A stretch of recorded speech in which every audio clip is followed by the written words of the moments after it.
Hello everyone, this is Yoel again with a, as you can see, low-tech video. Unfortunately I don't really have time to produce high-tech videos, but in any case, as I promised, this is a recording about Psalms 81 verse 4 and possible interpretations of what this verse actually means.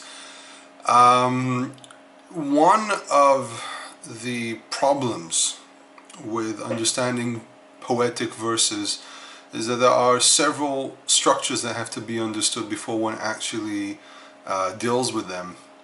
And this is why it's very, very important to realize that this interpretation is actually based on the Hebrew text and not on English translations, and is based on how to actually read a poetic text. It's actually a subject by itself that's has to be learnt. There are some details. It's not just knowing Hebrew words, it's also structures. So this is how it's going to be dealt with in this video. The verse that we're talking about is verse 4, which reads Tik'u. Okay, I'm going to mark it up. Tik'u v'chodesh shofar. Okay, bakese leyom chagenu.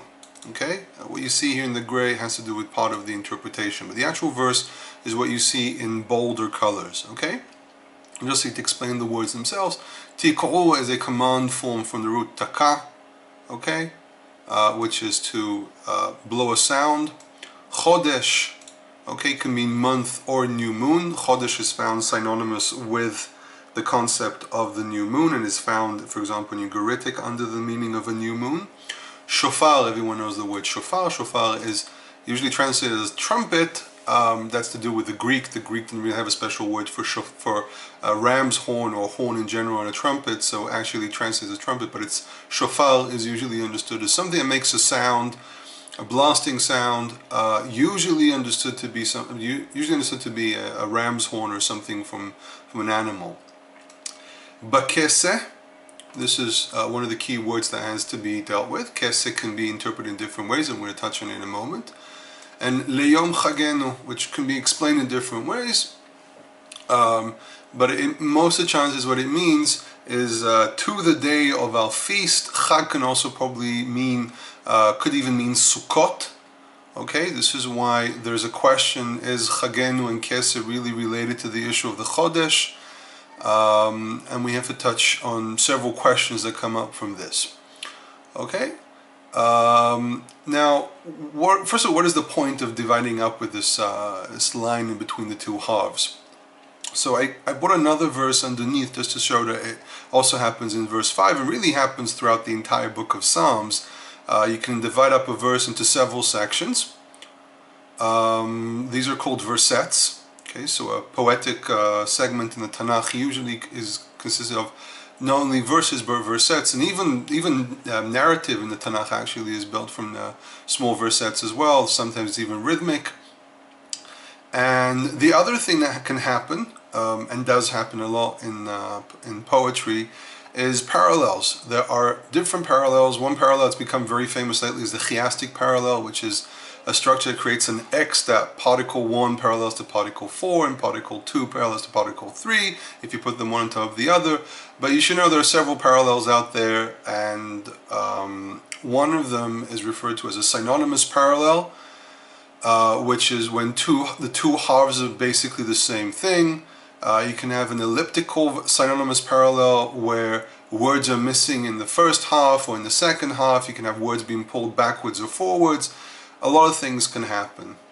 Now, what we have in verse 4 is not exactly a synonymous parallel. But first of all, the reason Tik'u shofar that appears here in the second half over here is in a different color. It should be a light gray, but you never know, the cameras sometimes enhance colors differently, is actually taken from the first half because this is an elliptical parallel. Okay, should read Tik'u b'chodesh shofar, blow a shofar on the Chodesh, and then it doesn't tell you what do you do on the kese.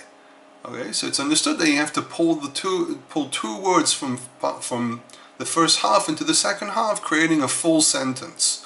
Okay, so this is the thing. Full sentences are created by reading an entire verse, not just looking at one word or two.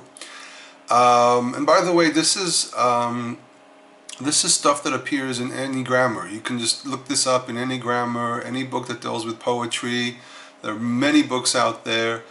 So again, what people will say, oh, he's inventing, and it's very common, as my friend Nehemiah says, when it comes to humanities, people can argue until they're blue in the face. Everyone comes up with an idea. Here, these are things that are relatively concrete, so you can actually just check it in any grammar. But in any case, so we have to pull these words through. So it talks about blowing a shofar also in the keseh.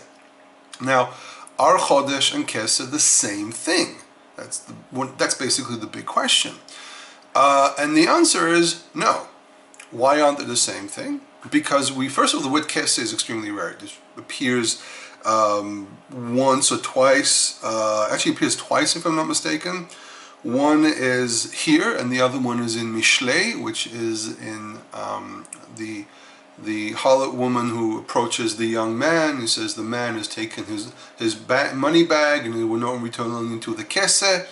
Okay, so it seems to be that keseh is something different from chodesh. Now, in rabbinic circles, keseh is explained as meaning a dark moon. But for example, in Syria, keseh is actually understood to be a full moon. Okay, and there's even in Arabic, for example, some people try to take it from Arabic. Arabic, for example, says it's an appointed day of some sort. The one thing is clear, it's not a chodesh. Okay, so basically, what we have to realize is that Tikuv chodesh shofar is to blow a shofar on the new moon, and also blow a shofar on this day called a keseh, which seems to be a full moon, which somewhat probably means that it's on a feast day. Okay, and the two major feast days in the Tanakh happen to fall during a time when there is a full moon. Does it happen immediately when the full moon is or not? Is a very good question, because moon cycles are very, very different, and you can sometimes have a full moon, sometimes not have a full moon. It's also a question, what they regard as a full moon. It has to be 100% or only partial? In any case, the interpretation that says keseh meaning a dark moon actually starts off from Rav Saadia Gaon, who had a serious difficulty with the idea of, with the fact that the moon was not seen in Rosh Hashanah on Yom Teruah, and therefore he tried to explain that keseh is the dark time because we blow a shofar on Yom Teruah, and he came up with this very intriguing interpretation that calculations were always used and stuff like that, and it's very, very difficult to actually fit that to any knowledge that we have, especially that calculations are not always 100% accurate, and you can't always know exactly when it's going to fall. Okay, so this is a quick explanation of what this verse actually means, and I hope that this is beneficial for everyone.